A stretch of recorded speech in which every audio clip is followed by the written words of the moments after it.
하나님께서 오늘 우리에게 주시는 말씀은 에스라서 1장 1절로 4절 말씀입니다. 자, 본문 같이 한번 읽어보도록 하겠습니다. 제가 한번 읽어보도록 하죠. 바사왕 고레스가 즉위한 그해 여호와께서 이미 예언자 예레미야를 시켜서 알려주셨던 약속을 성취해 주셨다. 여호와께서 세계의 통치권을 잡은 바사왕 고레스의 마음을 움직이시사 그가 자기의 온 제국에 다음과 같이 선포하고 그것을 문서로서 적어 공포하였다. 바사왕 고레스가 공고한다. 하늘의 하나님 여호와께서 세상의 모든 나라들을 내 손에 맡기셨다. 그리고 유다 나라의 예루살렘에 자신의 성전을 짓도록 분부를 내리셨다. 그러므로 내가 지금 이렇게 조서를 내린다. 너희들 중에서 이 신을 섬기는 백성이 있으면 누구든지 이제 유다 땅에 있는 예루살렘으로 올라가서 이스라엘의 하나님 여호와의 성전을 지어라. 그 하나님이 그들 하나하나와 함께 계셔서 그들이 돌아가는 길도 보호해 주시고 성전 짓는 일도 도우시기를 바란다. 이스라엘의 하나님 여호와는 예루살렘에 계시며 거기서 섬김받기를 원하시기 때문이다. 이 포로 생활 속에서 살아남은 사람이면 누구든지 또 그가 어느 곳에 살고 있든지 그 이웃에 사는 사람들은 그들에게 금과 은과 세간을 주고 여행에 필요한 물건들과 타고 갈 짐승도 주고 예루살렘의 성전을 위하여 바칠 자원제물도 주어서 그들이 영광스럽게 떠나가도록 도와주어라. 아멘. 주님의 이름으로 문안드립니다. 우리 보금자리 가족 여러분들 모두 위에 주님의 평강이 함께 하시기를 기원합니다. 여러분 오늘 몇 월 며칠인지 아시죠? 5월 1일입니다. 우리가 온라인으로 예배를 드린 지 오늘로 이제 6주가 이제 되어 가는데 그동안에 우리는 신앙에 있어서 참 많은 것들을 생각하게 되었습니다. 각자 하나씩만 나눠보자고 해도 무척 많은 얘기들이 오고 가지 않을까 싶습니다. 우리가 온라인으로 예배를 드린 지 6주가 지났다고 제가 말씀을 드렸는데 그래서인지 모든 성도님들이 이 성전에서의 예배를 그리워하고 계신 줄로 압니다. 서로 안부를 나눌 때마다 이 코로나가 빨리 종식되기를 바라기도 하지만 속히 성전에 돌아와서 함께 그 예배하는 그날이 오기를 기도하자고 또 다짐하기도 하죠. 솔직히 한두 번 이렇게 예배 빠지는 것을 상상하거나 실천도 해보신 분들도 있겠지만 저 역시도 마찬가지로 그런 마음을 가져본 적이 있습니다. 이렇게 지금 가고 싶어도 가지 못하게 되는 이런 상황이 어떻게 보면 사실 저희들한테 무척 당혹스럽기도 하고 안타깝기도 합니다. 정말 이런 일이 일어날 거는 누구도 상상하지 못했기 때문이죠. 이렇게 시간이 하염없이 이렇게 길어질수록 예배에 대한 우리의 이 성경적 개념과 마음가짐에도 많은 도전이 왔습니다. 뿐만 아니라 이 성전에서 예배드리지 못하는 제한적인 이런 상황들 덕분에 우리의 신앙생활의 실체를 또 우리 자신이 지금 보고 있기도 하죠. 흔히들 우리는 이런 얘기를 한 적이 아마 있을 것이고 한번 들어본 적도 있을 것입니다. 어디서든지 예배자가 되어야 한다. 여러분 좋은 의미에서의 이 삶의 예배자라는 뜻도 있지만 반대로 말하면 한편으로는 꼭 교회에 와서 예배를 드려야만 예배냐라는 것으로 이해하시는 분들도 적지 않아 있습니다. 적어도 지난 6주 동안에 예배에 대한 많은 변화가 교회 안팎으로 있었던 것은 사실입니다. 그래서 어떻게든 예배를 드리기 위해서 우리 주변에 보게 되면 또는 우리들도 시도하고 있는 것이지만 온라인 예배를 드리는 것은 뭐 기본이거니와 차를 가지고 이 광장이나 교회 주차장에 모여서 드리는 예배드리는 어떤 교회들도 있고 저희처럼 녹화 방송을 드리든지 아니면 라이브로 예배를 드리든지 뭐 이렇게까지 우리가 예배를 드리게 되는데 이렇게 우리가 예배 드리는 것은 그만큼 믿는 자에게 이 예배가 삶의 무척 기본이 되는 기본 중에 기본이라는 어떤 반증이기도 합니다. 그래서 저와 여러분들이 오늘부터 금요일에 이 에스라서를 본문으로 예배의 재건과 부흥에 대해서 다시 한번 나누고 함께 기도하는 시간을 가지고자 합니다. 조금 더 깊이 말씀드리면 여러분 주님과의 하나님과의 온전한 관계의 회복이 사실은 예배로부터 시작됩니다. 바로 이 부분에 대해서 우리가 에스라서를 통해서 점검해 보도록 그렇게 하겠습니다. 여러분 지금까지 우리 6주 동안의 성전 예배를 드리지 못했죠. 생각 한번 해보십시오. 70년 동안의 성전 예배를 드리지 못하게 된다면 여러분 그들의 삶은 어떤 방식으로 예배를 이어가고 있었을까? 여러분 이스라엘 백성들이 포로가 되어서 70년 동안이라는 시간 동안에 포로 생활을 하면서 성전이 이미 무너졌기 때문에 포로로 끌려가 있는 이 바벨론과 페르시아의 그 영토 안에서 성전 예배를 드리지 못하는 삶을 살아가게 됩니다. 여러분 하루하루의 삶이 어떨까요? 매 안식일마다 그리고 그들이 늘 적용해 왔었던 이렇게 지켜왔었던 4대 절기들 수많은 그들의 예배를 과연 그들은 어떻게 드렸었을까요? 그 당시에. 다른 것을 먼저 생각하기 전에 먼저 우리가 좀 고민하고 생각해 봐야 될 것은 바로 이것입니다. 이스라엘이 성전 예배를 드리지 못하게 된 원인, 그 이유가 무엇이냐라는 거예요.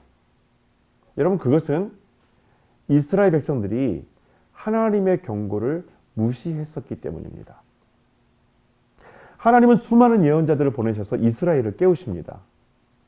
그 중에 몇몇 왕들을 통해서 개혁이 일어나긴 했지만 번번이 이러한 하나님의 노력은 이스라엘의 이 안일함으로 다 수포로 돌아가게 됐고 결국에는 나라가 이방인들에 의해서 완전히 멸망하게 되죠. 여러분 특히 이사야서 1장을 보시면 하나님께서 강력하게 경고하시는 것이 있습니다. 바로 그것이 예배입니다. 이사야서 1장 4절에서 이사야는 이스라엘 자기 민족을 향해서 이렇게 말합니다. 이 범죄한 백성들이라고 말합니다. 범죄한 백성들. 그들을 한마디로 규정했던 것은 범죄한 백성들입니다.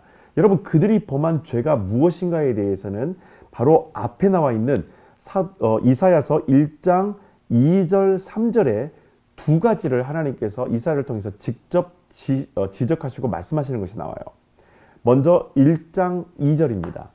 내가 그토록 오랫동안 키우고 정성껏 돌보았던 자식들인데 바로 그들이 나에게 반항하고 떠나버렸다. 이게 첫 번째 이유입니다. 오랫동안 그들을 지켜주고 그들과 함께하고 정성껏 돌보았던 나의 자녀들이었는데 그들이 그렇게 돌봐주고 그렇게 일방적인 주의 은혜를 베푸셨음에도 불구하고 나에게서 떠났다. 나에게서 반항을 하고 떠나버렸다. 두 번째는 1장 3절입니다. 내가 무슨 일을 해 주어도 내 백성은 아랑곳 없구나. 심지어 짐승도 주인을 알아보는데. 하나님이 가슴 아파하시는 것, 왜 그들이 범죄한 백성이라고까지 말씀하셨는가? 그것은 은혜를 망각한 사람들이기 때문입니다. 그리고 하나님께로부터 모든 삶을 다 등져버립니다. 가장 기본이 되는 예배는 당연한 것이죠. 여러분 하나님 나라의 백성이 하나님에게서 떠나고 그 은혜를 망각하기까지 이 모든 일들은 여러분 갑자기 일어난 것이 아닙니다. 삶의 기본적인 영적 질서가 무너졌기 때문입니다. 그들이 이렇게 변질된 첫 번째 이유가 예배에 있습니다. 이사야서 1장 10절 이하에 보게 되면 하나님은 거기에서 온전치 못한 거짓 예배를 아주 신랄하게 비판하십니다. 특별히 여러분 1장 12절에 보면은 회개가 없는 희생제물에 대한 말씀을 하십니다.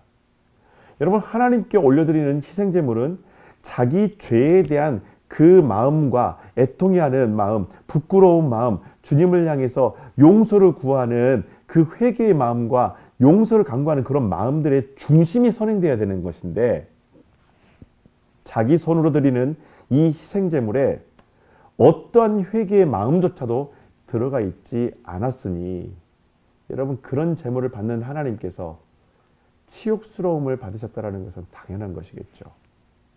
마치 여러분 사자에게 고기를 던져주는 동물 사육사처럼 이스라엘 백성들은 하나님을 대했고 그렇게 하나님께 희생 제물을 그런 방식으로 드렸다라는 것입니다. 또 여러분 이사야서 1장 13절에 보면은 하나님께서 그들이 갖고 있는 예배가 완전히 거짓되고 그렇게 무너진 예배의 또 다른 이면에 이런 모습이 있다고 말합니다. 경건함이 없는 경건한 예배. 여러분 마음이 없이 모이는 그들만의 경건한 모임에 대해서 하나님은 그 모든 행위를 모조리 미워하고 보는 것도 견딜 수 없다라고 14절에서 말씀하십니다. 더 나아가서 15절에서는 그렇게 드리는 기도를 나는 쳐다보지도 않을 뿐더러 아예 내가 듣지도 않겠다. 심지어 귀를 막아버릴 것이라고 강하게 경고하십니다. 마음의 중심 없는 예배.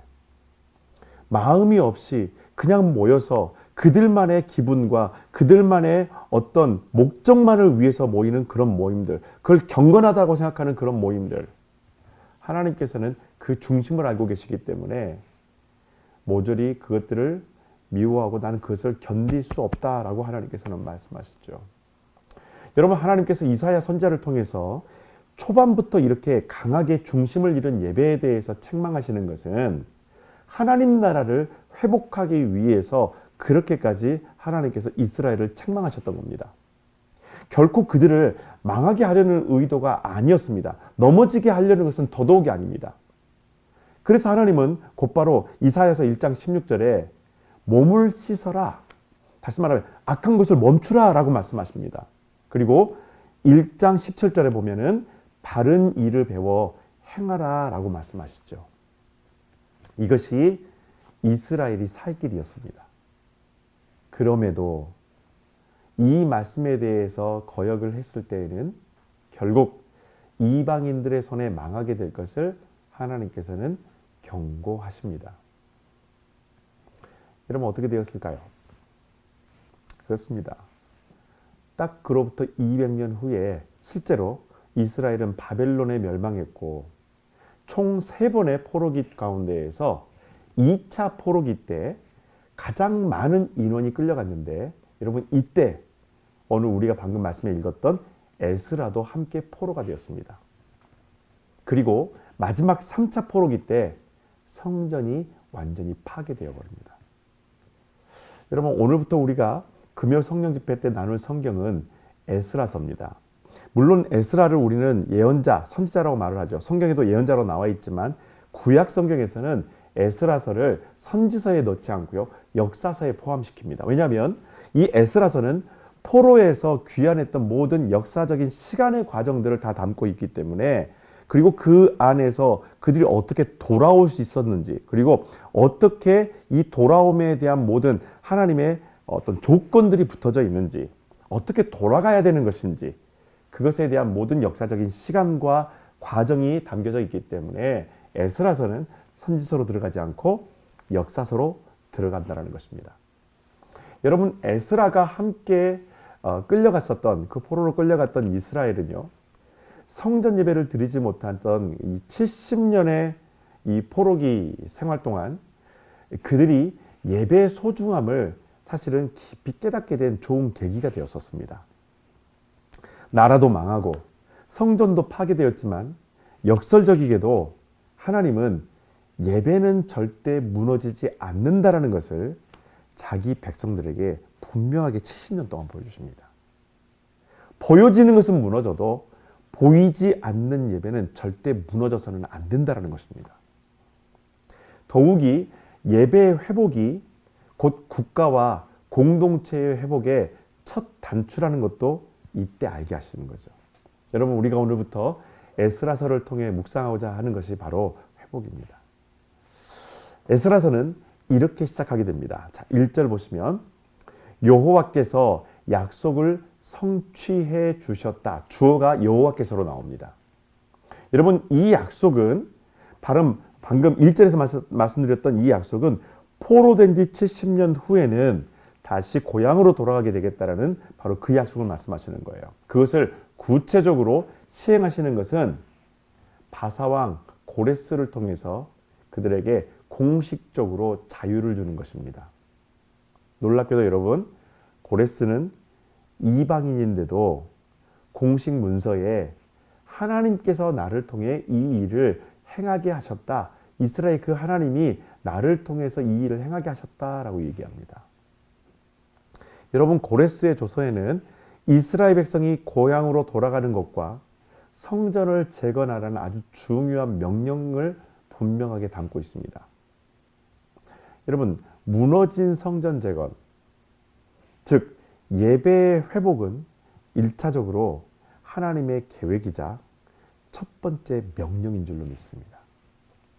여러분, 하나님은 이스라엘에게 명령하시고 이스라엘은 이 명령에 응답해야 합니다. 2020년도를 살아가고 있는 우리에게 하나님은 모든 삶이 새로움을 얻기 위해서 가장 먼저 영적 예배의 회복에 대해서 응답하라고 우리들에게 오늘 요구하고 계신다는 겁니다. 여러분, 우리의 입술로 예배를 회복해야 된다라는 그 말을 습관처럼 사실은 해왔었습니다. 하나님께서 고레스 왕의 입술을 통해서 무너진 성전을 먼저 재건하라고 하신 것은 이스라엘이 나라를 잃은 이유가 여러분 전투력이 약해서가 아닙니다.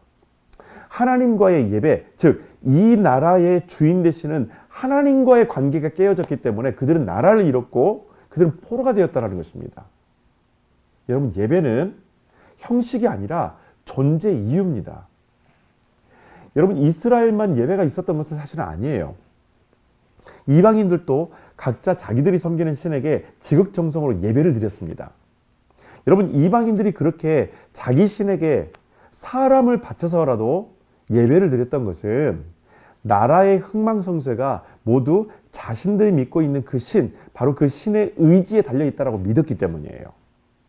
여러분, 사람이 만든 신에게도 이렇게 예배하는데 하물며 세상을 창조하시고 온 세상의 주인 되시는 하나님을 섬겨야 하는 이스라엘 백성들은 어떻게 그들이 옳은 길로 가는 것이 맞고 또 어떻게 하는 것이 명확한 그들의 길이었는가? 말하지 않아도 분명하죠. 어떤 길이 분명한 것인지, 어떤 길이 정확한 길인지, 어떤 길이 정도인지. 여러분, 그런데 우리가 그것을 모르는 게 아닌데도 우리 역시 하나님을 향한 예배, 즉 그분과의 관계를 정의할 수 있는 예배를 포로기 이전에 이스라엘처럼 대할 때가 있다는 것이 사실은 문제입니다. 말씀이 없는 찬양과 기도, 마음이 없는 헌금, 애통함이 없는 회개, 예배보다는 교제의 역할로 인식되는 성전. 우리는 마치 포로기 이스라엘 백성처럼 각자의 처소에서 성전을 사모하며 예배의 소중함이 무엇인지 사실은 지금 강제로 경험하고 있는 거예요. 이스라엘 백성을 고향으로 돌아가게 하는 것은 하나님의 능력에 비추어 볼 때 이것은 아무것도 아닙니다. 어려운 문제도 아니고요. 별것도 아닌 문제예요. 여러분, 코로나가 끝나느냐 마느냐 이것은 하나님의 능력에 비추어 볼 때 사실 아무것도 아닙니다. 오직 우리에게 명령하시고 응답하라고 요구하시는 것은 무너진 성전, 우리의 예배를 재건하라는 거예요. 무너진 하나님과의 그 관계를 재건하고 혹시라도 하나님과의 이 관계 자체가 세워지지 않았다면 다시 일터로 교회로 돌아가기 전에 나를 이곳까지 이끄신 하나님을 강력하게 다시 사모하라는 것입니다. 내가 지금 이 자리에서, 이 가정의 자리에서 어느 것도 가지 못하는 상태 가운데에서 날 여기까지 이끄신 그 하나님 앞에, 그리고 그 하나님을 향해서 사모하는 마음을 더욱더 깊이 가지라는 우리를 향한 하나님의 뜻과 계획이신 줄로 믿습니다.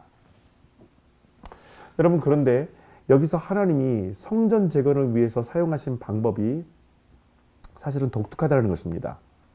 그것은 바사의 왕 고레스를 통해서 하나님의 계획을 이스라엘이 전해 듣게 하셨다라는 거예요. 여러분, 고레스 왕은 자기 신을 믿는 이방인입니다. 오늘 성경에 여러분 보시게 되면은 고레스가 하나님을 표현할 때 그들의 신, 그들의 하나님이라고 얘기를 해요. 다시 말하면 여러분, 하나님께서 그런 고레스의 마음과 생각에 하나님이 직접 영향을 주셔서, 다시 말해 그의 마음을 감동시키셔서 이 일들을 지금 진행하고 계신 거예요. 그에게 신앙이 있어서 이 일을 행하는 것이 아니라는 것입니다. 전적으로 하나님께서 그의 마음을 감동시키시고 하나님의 주권적인 방법으로 고레스를 통해서 이 모든 과정들이 지금 진행되고 있다는 겁니다. 여러분, 이것을 이스라엘 포로들은 누구보다도 잘 알고 있었을 거예요.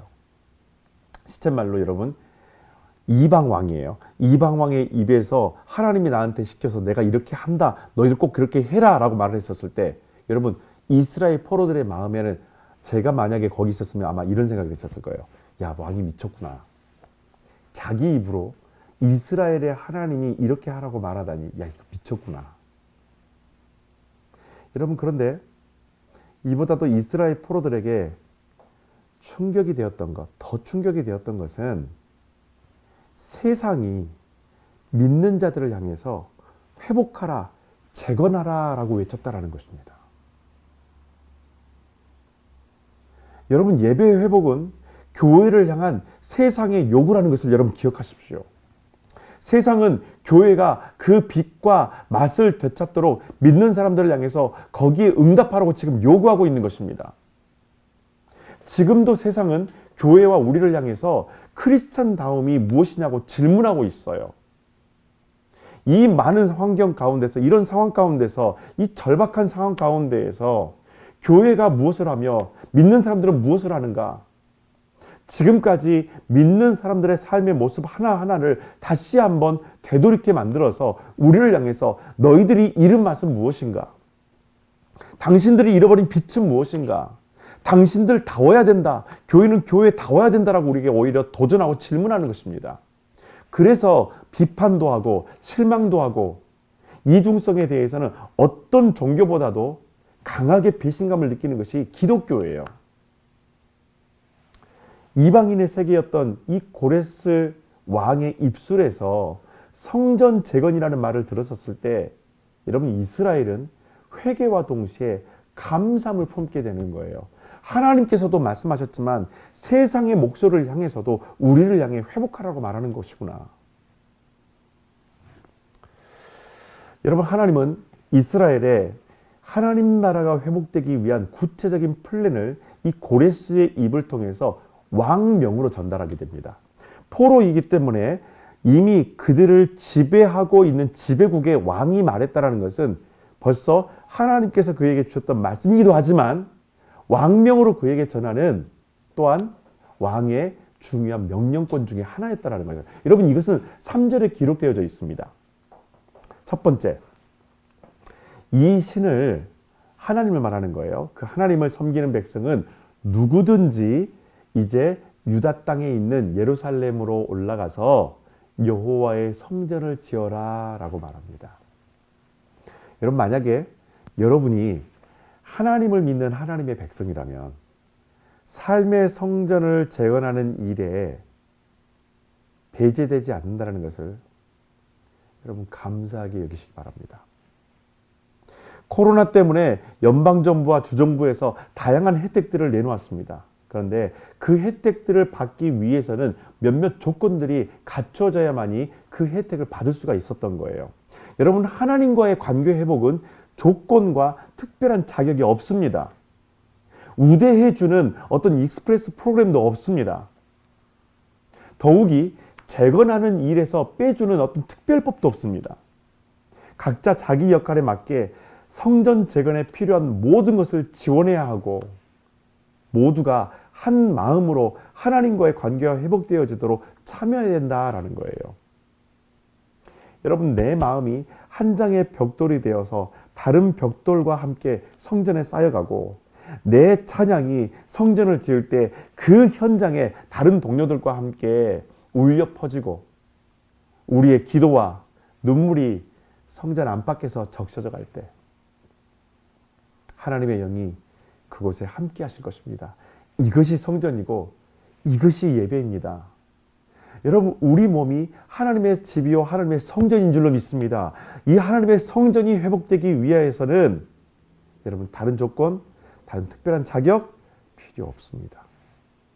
말씀에 순종하고 그 말씀을 향해서 믿음으로 응답하고 반응하는 것이 성전 재건, 다시 말하면 예배의 삶의 회복의 가장 중요한 단초가 된다는 것입니다. 여러분뿐만 아니라 3절의 말씀에 보게 되면 고레스가 이런 얘기를 합니다. 그 하나님이 그들 하나하나와 함께 계셔서 그들이 돌아가는 길도 보호해 주신다. 여러분, 하나님과의 관계 회복, 예배 회복은 하나님께서 우리와 함께 하심으로 시작되는 것입니다. 고레스는 여러분이 성전 재건을 위해 예루살렘으로 돌아가는 길도 보호해 주신다라고 말하면서 그들을 축복해 줬어요. 여러분, 이것이 고레스의 생각일까요? 아니요. 전적으로 하나님께서 그에게 부어주신 생각입니다. 내가 그들과 함께 할 것이라고 부어줬기 때문에 고레스는 그 확신을 가지고 그런 얘기를 해주는 거예요. 성전 예배의 회복을 지금 여러분이 이 예배를 드리는 바로 그곳에서 다시 세워가기로 순종할 때에 여러분, 하나님은 바로 그 길을, 그 결단을, 그 순종을 지키실 것을 확신하고 또한 그렇게 하실 줄로 믿습니다. 또한 여러분, 한 가지 더 말씀드리고자 하는 것은 이것입니다. 3절에 이렇게 이야기가 되어지죠. 그렇게 하시는 하나님께서 성전 짓는 일도 도우시길 바란다. 고레스가 이렇게 마무리합니다. 성전 짓는 일 하나님께서 도우실 것입니다. 여러분, 그렇다면 어디서부터 우리 이제 시작할까요? 예배의 회복, 삶의 성전의 재건. 그러면은 어디서부터 내가 이걸 시작해야 되지? 많은 분들이 어디서부터 고민하실 거예요. 여러분, 이제는 언제부터는 여러분 이제 고민하지 마십시오. 언제부터 할까? 여러분, 말씀이 있으면 말씀을 닫는 바로 그 순간부터 시작하는 거예요. 오늘이 5월 1일이니까 6월 1일부터 시작할까? 아니면은 일주일 뒤에 할까? 주일 뒤에 할까? 여러분, 어디서부터 시작할까요? 예배 회복, 하나님과의 관계 회복을 우리의 머리로 여러분 상상하거나 고민할 필요 없습니다. 우리가 하나님의 음성, 곧 그분의 말씀으로 돌아감을 통해서 모든 회복은 여러분 여기서부터 시작됩니다. 말씀으로 돌아가게 되면 더 이상 중언부언하는 기도를 하지 않아도 되고 억지로 예배해야 한다는 어떤 강박에서 여러분 자유로울 수가 있습니다. 예배 회복에 대한 어떤 강박에서도 완전히 자유로울 수가 있어요. 성령님이 말씀을 통해서 우리에게 필요한 모든 것을 가르치실 것입니다. 말씀으로 돌아가십시오. 그 말씀으로 돌아갈 때에 그 말씀 속에서 성령께서는 우리가 예배 회복을 위해서 내 자신이 하나님 앞에 어떤 모습 때문에 멀어져 있었고 어떤 모습 때문에 우리가 그 모든 관계가 끊어졌는지 하나님께서는 우리에게 그것을 깨닫게 하시고 알게 하신다는 거예요. 여러분, 더 놀라운 것은 이 귀한 회복의 시간을 위해서 하나님은 우리가 상상할 수 없는 방식들로 우리를 격려하시고 채우시고 또한 우리와 함께 하심을 알게 하신다는 것입니다. 4절, 그 이웃에 사는 사람들은 그들에게 금과 은과 세간을 주고 여행에 필요한 물건들과 타고 갈 짐승도 주고 예루살렘 성전을 위하여 바칠 자원제물도 주어서 그들이 영광스럽게 떠나가도록 도와주어라. 여러분, 이것은 이스라엘 백성이 아닌 바사의 백성들에게 내린 왕의 명령입니다. 이스라엘 백성들이 살고 있는 바로 그곳, 바로 근처에 살고 있는 모든 이웃들에게, 그 바사의 이웃들한테 왕이 명령하는 거예요. 너희 주변에 이스라엘 사람이 있니? 그들이 보이거든 반드시 그들이 짐을 싸고 그들의 나라로 돌아갈 때에 빈손으로 돌려보내지 마라. 그냥 돌려보내 주는 것에 대해서 사실은 감지덕지해야 되는 것이 포로의 입장인데, 성전 재건을 위해서 돌아가는 그들을 절대로 빈손으로 돌려보내지 말라는 것이 고레스 왕의 명령이었습니다. 여러분, 우리가 지금 처해 있는 이 모든 상황과 환경들이 하나님과의 관계를 다시 세울 수 있는 여러분 사실은 최고의 선물인 줄로 믿습니다. 이만큼의 선물이 없어요. 이렇게까지 하나님께서 우리에게 하나님을 만나게 하시고 하나님의 존전에 그 삶의 예배 가운데 가정에서의 예배를 함께 드리는 예배의 회복, 이 모든 여러 가지들, 일터에서의 예배의 회복, 말씀의 회복, 이만큼의 하나님의 방법의 최고의 선물이 없는 줄로 믿습니다. 뉴스 보셔서 아실 거예요. 사람들이 공원에서 사라지게 되고 바닷가에서 사람들이 몰려들 수 없는 그런 환경이 처해지자 전 세계 곳곳에서요. 여러분 지금까지 본 적 없었던 놀라운 일들이 벌어지기 시작했다고 합니다. 마찬가지예요.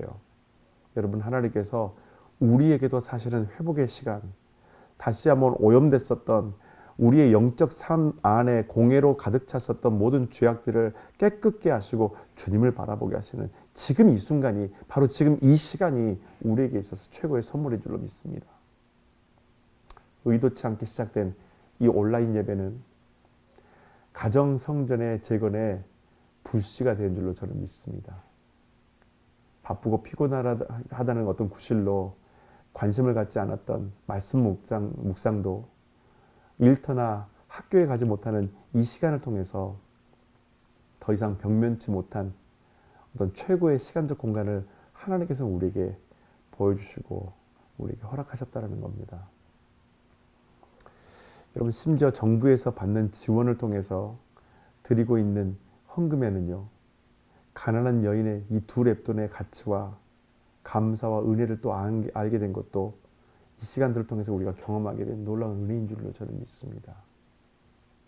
서로를 위해 기도하고 사랑으로 관심을 갖게 하신 것도 내 영과 육의 건강을 알게 하신 것도 그리고 그 어느 때보다도 성전에서 함께 영광의 예배를 드릴 그날을 기도하면서 기다리게 하심도 하나님께서 우리에게 주신 값진 선물입니다.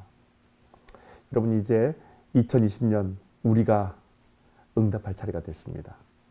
하나님의 제1명령이자 세상이 우리를 향한 강력한 요구를 여러분 귀담아 듣고 성령의 이끄심을 받아서 회복의 자리로 여러분 나아가십시오. 포로가 되어서 나라가 망한 이스라엘의 재건은 하나님을 향한 예배의 재건으로 시작되고 예배의 그런 온전한 완성을 통해서 마무리됩니다. 그리고 그것을 어떻게 유지하느냐가 하나님 나라 회복의 증거가 될 것입니다. 이 시간에 우리 함께 이것을 위해서 기도하며 나갔으면 좋겠습니다.